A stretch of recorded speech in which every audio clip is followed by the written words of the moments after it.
नमस्कार, स्वागत है आप सभी का। आप देख रहे हैं खबर बिहार और मैं हूं आपके साथ राहुल सिन्हा। पेपर लीक कांड के मास्टरमाइंड संजीव मुखिया से जुड़ी बड़ी खबर है और इसी से बुलेटिन की शुरुआत करते हैं।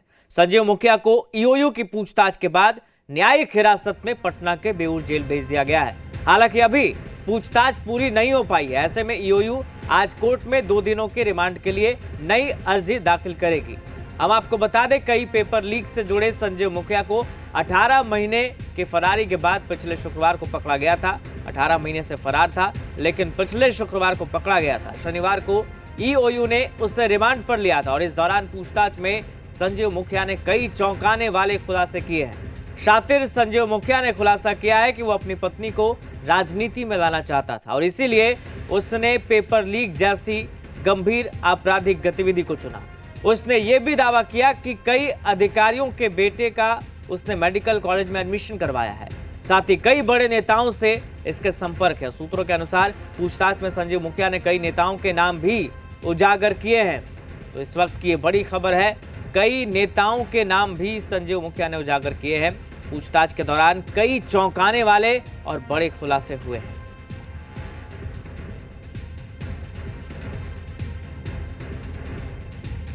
संजीव मुखिया जो लंबे समय से फरार था, न सिर्फ नीट पेपर लीक कांड बल्कि कई प्रतियोगी परीक्षाओं के पेपर लीक मामले से इसके तार जुड़ते नजर आए। इस पर आरोप लगे।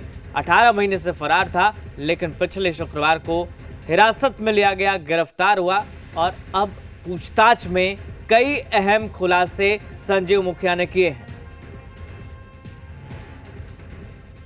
18 महीने से फरार चल रहे पेपर लीक का मास्टरमाइंड संजीव मुखिया को ईओयू की टीम ने गिरफ्तार किया और उसके बाद उसे बेऊर जेल भेज दिया गया है। हालांकि अभी पूरी तरीके से पूछताछ पूरी नहीं हुई है, लेकिन जो अहम सुराग लगे हैं उसमें ये बात सामने आई है कि संजीव मुखिया अपनी पत्नी को राजनीति में लाना चाहता था।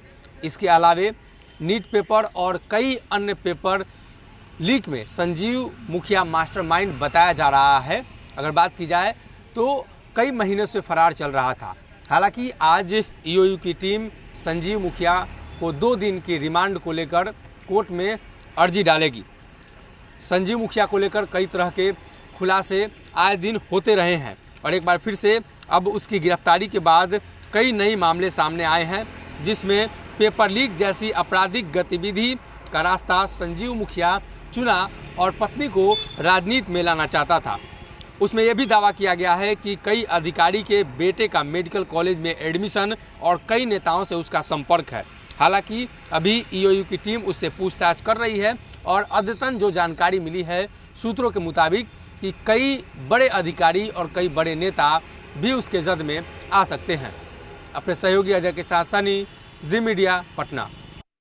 तो पूछताछ में कई बड़े खुलासे संजीव मुखिया ने किए हैं। उसने कहा है कि कई बड़े अधिकारियों के बेटे का एडमिशन उन्होंने मेडिकल कॉलेज में करवाया है। कई नेताओं से उसके संपर्क हैं और कई नेताओं अधिकारियों के नाम तक संजीव मुखिया ने लिए हैं। पूछताछ उससे की गई है, लेकिन रिमांड खत्म होने के बाद आज फिर कोर्ट में पेश किया जाएगा। रिमांड की मांग की जाएगी एक बार फिर से, चूंकि जो खुलासे संजीव मुखिया ने किए हैं वो बेहद चौंकाने और हैरान करने वाले हैं। हमारे साथ हमारे सहयोगी सनी जुड़ रहे हैं लाइव ज्यादा जानकारी के साथ। सीधा उनका रुख करते हैं। सनी, जो खुलासे पूछताछ में संजीव मुखिया ने किए हैं, जो बातें निकलकर सामने आ रही है वो बेहद चौंकाने और बड़े खुलासे वाली बातें हैं। जरा बताएं कि पूछताछ में संजीव मुखिया ने क्या क्या बातें बताई हैं।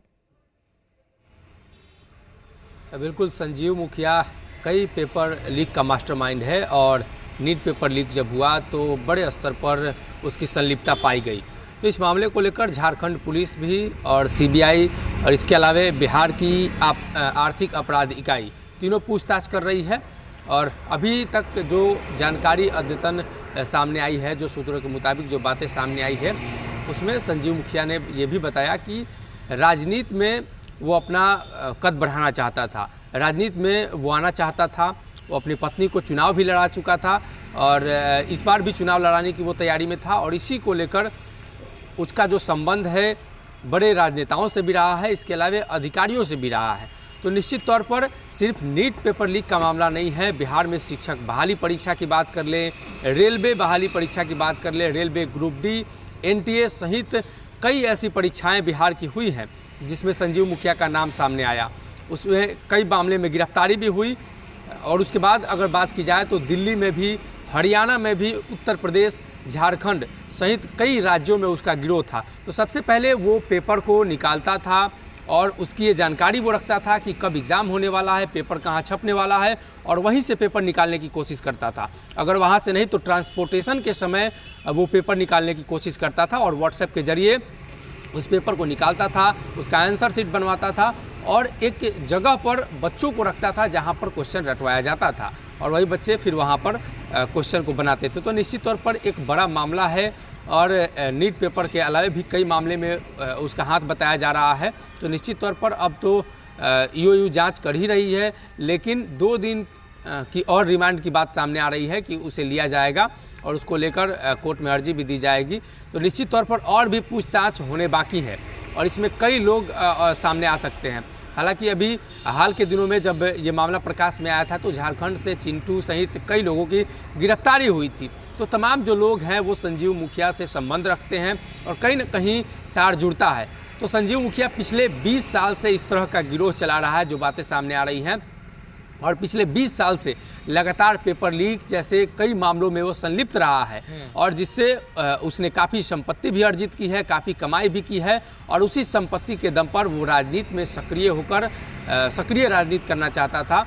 और कहीं ना कहीं अब ये जो मामला प्रकाश में आया है तो लगातार उससे छानबीन हो रही है, पूछताछ हो रही है। तो निश्चित तौर पर कई अन्य लोग भी इसके जद में आएंगे और सूत्रों के मुताबिक ये भी बातें सामने आ रही है कि कई बड़े राजनेताओं की चर्चा भी उसमें की गई है, कई बड़े अधिकारी की भी चर्चा की गई है कि उनके बच्चों का एडमिशन मेडिकल सहित अन्य जगहों पर हुआ है। तो निश्चित तौर पर यह बड़ा मामला है और अभी तो पूछताछ ये कहा जाए तो शुरुआत ही हुई है। अभी आने वाले दिनों में और भी कई खुलासे होंगे। बिल्कुल सर ने जिस तरह से संजीव मुखिया ने जिन कारनामों को अंजाम दिया है, जिस तरह के आरोप उस पर हमेशा से लगते रहे हैं और लंबे समय से फरार भी था, एक के बाद एक आरोप लगे, फरार रहता था, तो अकेले तो ये कुछ कर पाना, इतना कुछ कर पाना संभव है नहीं। जाहिर सी बात है अधिकारी या नेता के संरक्षण में ही ये हो रहा होगा या मिली भगत तो होगी ही। तो पूछताछ में जो नाम उसने लिए हैं संजीव मुखिया ने, या अब जो 2 दिन और पूछताछ होगी, अगर रिमांड मिल जाती है तो कहीं ना कहीं ये माना जा सकता है कि बड़ा खुलासा हो सकता है और जांच की आंच कई नेताओं और अधिकारियों तक भी पहुंच सकती है। जी बिल्कुल, ये बड़ा गिरोह है और कई बार जो शिक्षाविद हैं या जो छात्र हैं वो इसका जिक्र कर चुके हैं कि इतने बड़े स्तर पर अगर कोई भी पेपर लीक होता है, जो बहालियां होती हैं और सारी जो डॉक्यूमेंट हैं वो काफ़ी सीक्रेट होते हैं, तो ऐसे में कैसे लोगों को पता चल जाता है। तो निश्चित तौर पर संजीव मुखिया का एक बड़ा गैंग भी है, उसके नीचे भी है, उसके ऊपर भी है। तो कह सकते हैं कि नीचे वाले गैंग की धरपकड़ अब जारी है और धीरे धीरे जब खुलासे होंगे तो संजीव मुखिया के ऊपर कौन कौन से लोग हैं, इसका संरक्षण प्राप्त है, इन तमाम चीज़ों की जानकारी लगेगी और निश्चित तौर पर उनके खिलाफ भी कार्रवाई होगी। चलिए ठीक है, बहुत शुक्रिया फिलहाल सनी आपका तमाम जानकारी के लिए। तो पूछताछ में कई बड़े खुलासे संजीव मुखिया ने किए हैं, ये जानकारी मिल रही है और ईओयू अब 2 दिनों की और रिमांड की मांग करेगी, क्योंकि अब तक की पूछताछ में जो खुलासे हुए हैं, जो बात संजीव मुखिया ने बताई वो बेहद हैरान करने वाली है, बड़ा खुलासा हुआ है, इसलिए 2 दिन और रिमांड मांगेगी ईओयू। अब देखना होगा